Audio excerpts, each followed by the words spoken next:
நேயர்களுக்கு முதல் வணக்கம். வயலில் பெரிய ஏக்கர் கணக்கில் வளர்க்கக்கூடிய ஒரு பயிரை மாடித்தோட்டத்தில் சின்ன இடத்துல வச்சு வளர்த்தா எப்படி இருக்கும் வாங்க பார்க்கலாம். ஹாய், இன்றைக்கி நம்ம பார்க்கக்கூடியது ஒரு முக்கியமான ஒரு பிளான்ட்டுங்க. என்னென்னா கரும்பு. இந்த கரும்பை கூட மாடித்தோட்டத்தை வளர்க்க முடியுமா அப்படின்னா வளர்க்க முடியும். இவ்வளோ சூப்பராக வளர்ந்துட்டு இருக்கு பாருங்கள். இதை வளர்க்க ஒரு சின்ன துண்டு இருந்தாலே போதுங்க.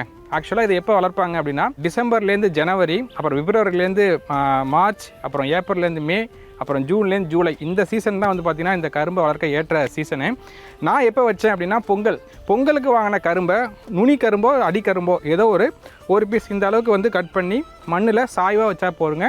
இப்போ பார்த்தீங்கன்னா நான் 2 துண்டு வச்சேன். இப்போ 2 துண்டில் கிட்டத்தட்ட நம்மளுக்கு 6லேருந்து 7 கரும்பு வரைக்கும் இருக்குது. இன்னும் நிறையா சின்ன சின்ன கரும்புகள்லாம் வருதுங்க. சரி, இந்த கரும்பை வச்சு என்ன பண்ணலான்னா, நம்ம அப்பப்போ தேவைக்கு ஏற்ற மாதிரி இந்த கரும்பை வெட்டி சின்ன சின்ன பீஸாக கட் பண்ணி நம்ம பாக்ஸில் போட்டு ஃப்ரிட்ஜில் வச்சுக்கலாங்க. அதுக்கப்புறம் நம்ம தேவைப்படும் போது அதை எடுத்து ஜூஸாக போட்டு நம்ம குடிக்கலாம்.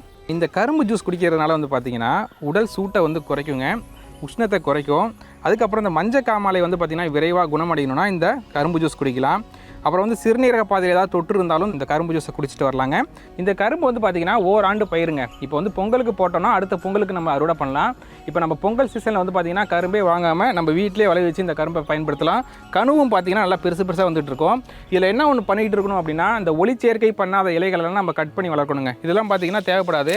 இதெல்லாம் இதேமாதிரி கட் பண்ணி எடுத்துடலாம்.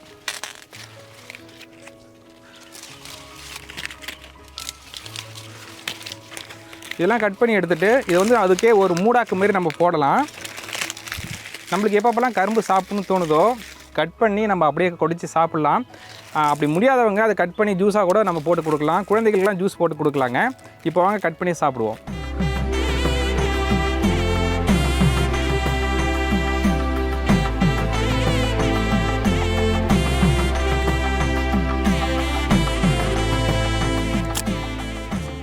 கரும்பு சாப்பிட்டா வயிற்றுக்கும் நல்லது, பல்லுக்கும் உறுதியாக இருக்கும்.